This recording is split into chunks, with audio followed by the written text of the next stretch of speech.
Day 30. 하나님을 섬기기 위해 지금의 모습으로 지음받았다. 주의 손으로 나를 만드사 백체를 이루셨거늘.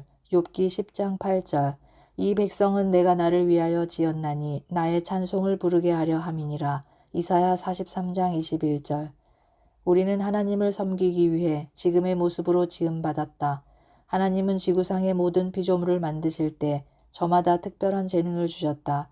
어떤 동물들은 잘 뛰고 어떤 동물들은 껑충껑충 뛰며 수영을 하고 땅에 굴을 파고 살며 날기도 한다. 하나님이 지으신 모양에 근거해 각 피조물들은 나름대로의 역할을 수행하고 있다. 이 진리는 사람에게도 적용된다.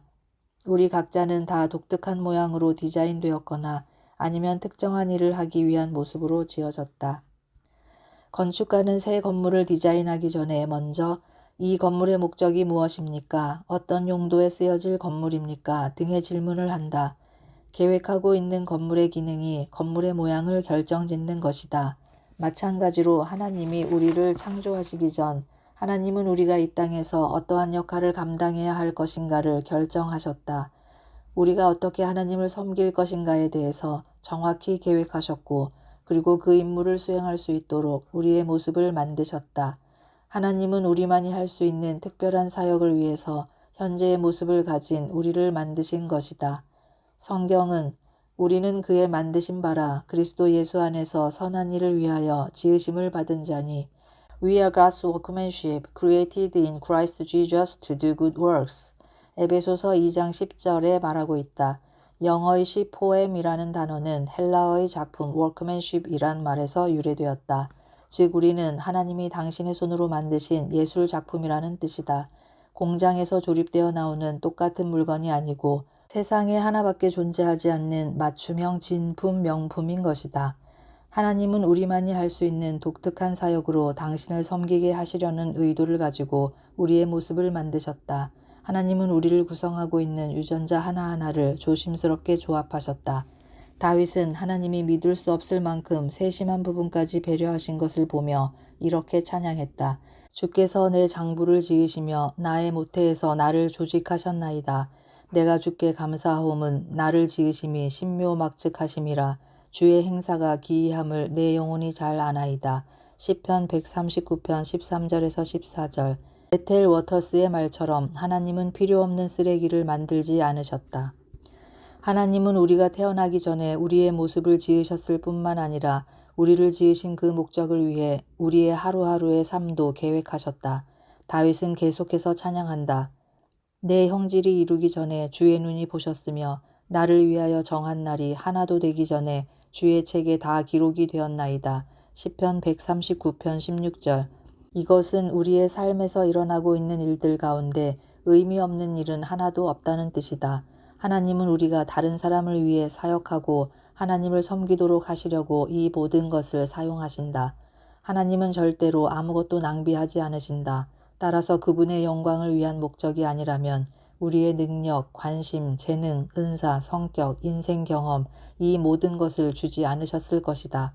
그래서 이와 같은 것을 구별하고 이해할 수만 있다면 우리는 우리 삶에 대한 하나님의 뜻을 발견할 수 있을 것이다. 성경은 우리를 가리켜 아름다운 종합체 Wonderful Complex라고 부른다. 이 말은 우리가 여러 가지 요소로 혼합된 존재라는 뜻이다. 이러한 5가지 요소를 쉽게 기억할 수 있도록 하기 위해 나는 각 요소의 첫 글자를 따서 shape라고 부르게 되었다. 이번 장과 다음 장에서 이 5가지 요소에 대해 설명하고 그리고 그 후의 장에서 어떻게 우리의 쉐이프를 발견하고 사용할 수 있는가에 대해 설명할 것이다. 우리의 사역을 위해 하나님이 우리를 어떤 모양으로 지으셨는가? 하나님은 어떤 과제를 우리에게 주시든지 그것을 완수할 수 있도록 필요한 것들을 주신다. 이와 같은 맞춤형 능력의 조합을 일컬어 우리의 쉐이프라고 말할 수 있다. S. 영적인 은사들 spiritual gifts. H. 마음 heart. A. 능력 abilities. P. 성격 personality. E. 경험 experience. Shape 1. 영적인 은사들을 사용하기. 하나님은 사역을 위해 사용할 수 있도록 모든 믿는 사람들에게 영적인 은사를 주셨다. 로마서 12장 4절에서 8절, 고린도전서 12장, 에베소서 4장 8절에서 15절, 고린도전서 7장 7절. 이 은사들은 하나님을 섬기기 위해 오직 믿는 사람들에게만 주시는 특별한 능력이다.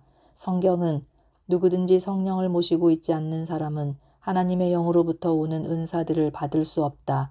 고린도전서 2장 14절에 말하고 있다. 우리는 성령의 은사를 노력으로 얻을 수 없고 그럴 자격도 없다. 그래서 그것을 선물, 은사라고 부르는 것이다. 우리 각 사람에게 그리스도의 선물의 분량대로 은혜를 주셨나니 에베소서 4장 7절. 우리가 어떤 은사를 갖고 싶다고 선택하는 것이 아니고 하나님이 정하신 것이다.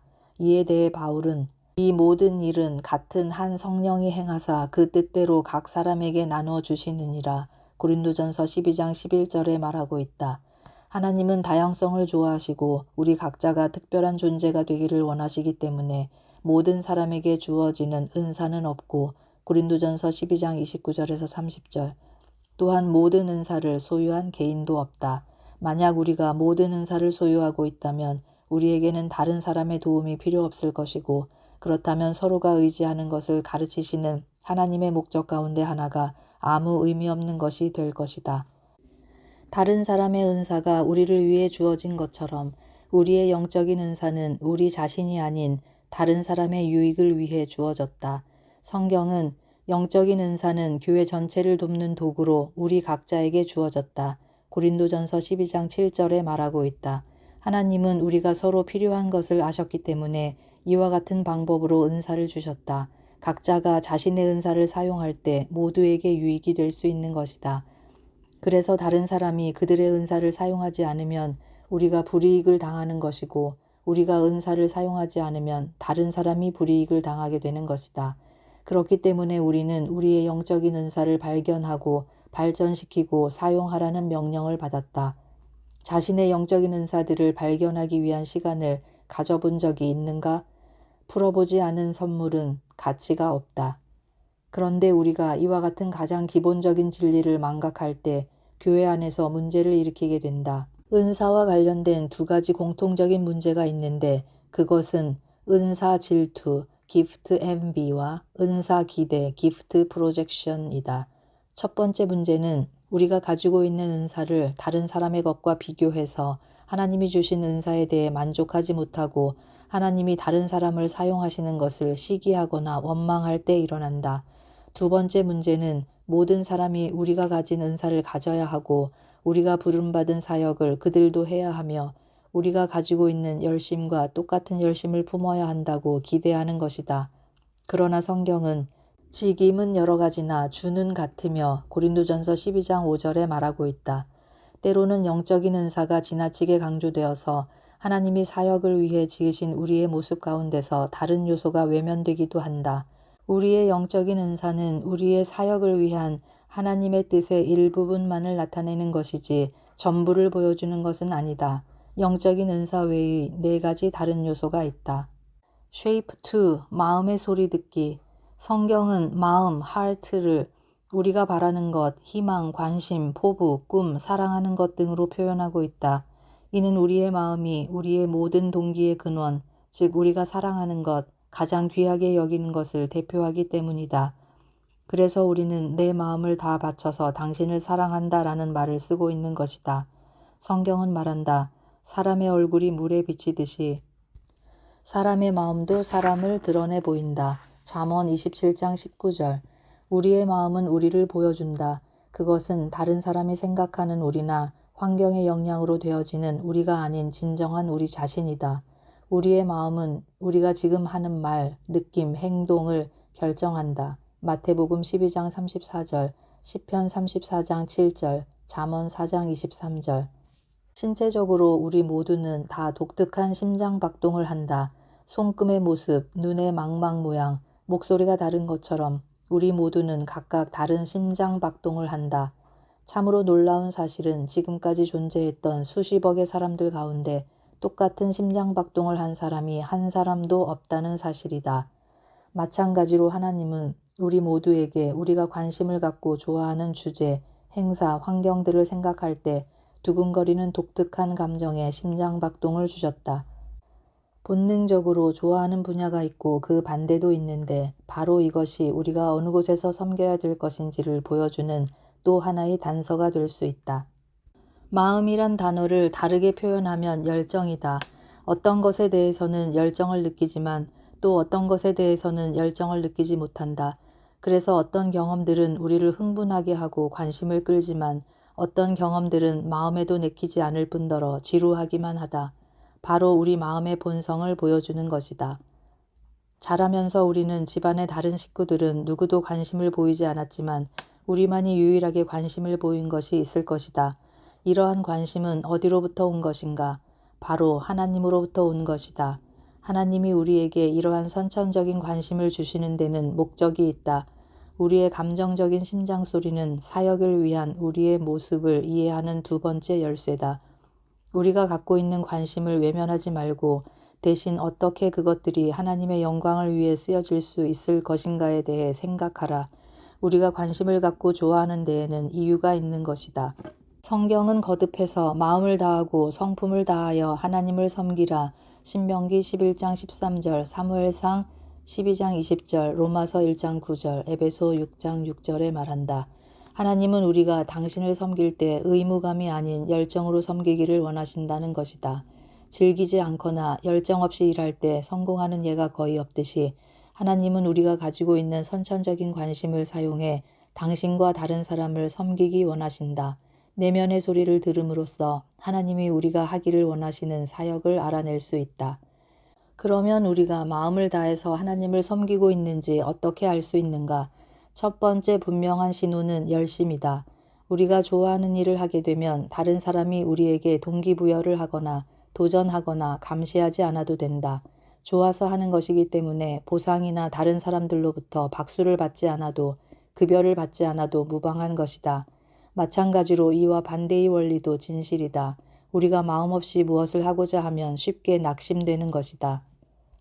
하나님을 마음으로 섬기는 것의 두 번째 특징은 효율성이다. 하나님이 우리로 하여금 좋아하게 만드신 것을 할 때는 그 일을 잘 하게 된다. 왜냐하면 열정이 완벽함을 추구하게 하기 때문이다. 우리가 어떠한 특정한 일에 관심이 없으면 그것을 해봤자 잘 되지 않을 것이다. 반대로 어느 분야에서 가장 성공한 사람을 보면 그 성공은 의무감이나 이익을 추구한 결과로 이루어진 것이 아니고 열정을 통해 이루어진 것이다. 다음과 같은 말을 우리는 많이 듣는다. 나는 지금 돈을 벌기 위해 하기 싫은 일을 하고 있지만 언젠가는 그 일을 그만두고 내가 좋아하는 일을 할 것이다. 그러나 그것은 큰 실수다. 마음이 가지 않는 일로 인생을 낭비하지 말라. 인생의 가장 중요한 것이 물질이 아님을 기억하라. 인생의 의미가 돈보다 훨씬 중요하다. 그래서 세상에서 가장 부자인 사람이 하루는 이렇게 말한 것이다. 가산이 적어도 여호와를 경외하는 것이 크게 부하고 번뇌하는 것보다 나으니라. 잠언 15장 16절. 좋은 삶, 굿 라이프에 만족하지 말라. 왜냐하면 좋게 사는 것이 진짜로 좋게 사는 것이 아니기 때문이다. 좋게 사는 것은 궁극적으로 우리에게 만족을 주지 못한다. 우리는 계속 많은 것을 소유하며 살 수 있지만 그 삶에도 아무런 목적이 없다. 대신 더 좋은 삶을 목표로 살아가야 하는데 The Better Life. 그것은 바로 마음을 다해 하나님을 섬기는 삶이다. 당신이 좋아하는 것이 무엇인가? 하나님께서 당신에게 어떤 마음을 주셨는지 생각해 보라. 그리고 하나님의 영광을 위해 당신이 좋아하는 일을 하라.